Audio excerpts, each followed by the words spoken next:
ప్రతి ప్రభుత్వ కార్యాలయం వద్ద సమాచార హక్కు చట్టం బోర్డులు ఏర్పాటు చేయాలని ప్రభుత్వం నియమ నిబంధనలు అధికారులు తుంగలో తొక్కుతున్నారు. బోర్డులు ఏర్పాటు చేయకుండా నిర్లక్ష్యం వైఖరి ప్రదర్శిస్తున్నారు.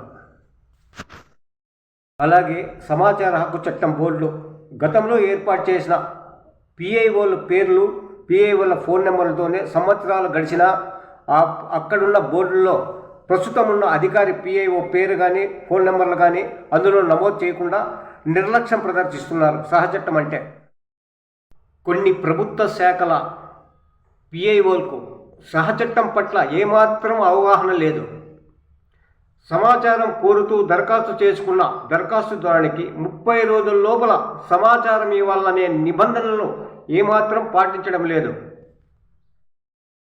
30 రోజులు దాటిన సమాచారం దరఖాస్తుకు ఎంతటి సమాచారమైనా ఉచితంగా ఇవ్వాలనే నిబంధనలు కూడా పిఐఓలకు తెలియదు అంటే సమాచారం హక్కు పట్ల ఏమాత్రము చిత్తశుద్ధి ఉందో అర్థం చేసుకోవచ్చు. కింద దరఖాస్తు చేసుకున్న దరఖాస్తుదారునికి నెలలు గడిచిన జిరాక్స్ కోసం డబ్బులు చెల్లించాలంటూ ఎండార్స్మెంట్ లెటర్ పెట్టడం విడ్డూరంగా ఉంది.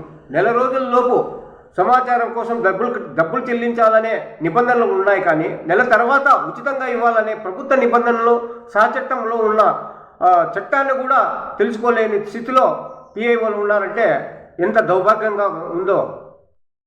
చట్టం పట్ల నిర్లక్ష్య వైఖరి ప్రదర్శిస్తున్న పిఐఓలపై రాష్ట్ర సమాచార కమిషనర్ కఠిన చర్యలు తీసుకోవాల్సిన అవసరం ఎంతైనా ఉంది. లేకుంటే ఈ చట్టం నీరుగారే ప్రమాదం పొంచి ఉంది.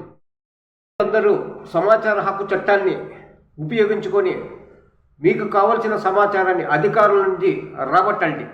అప్పుడే ఈ చట్టం పట్ల అధికారులకు చిత్తశుద్ధి కలుగుతుంది.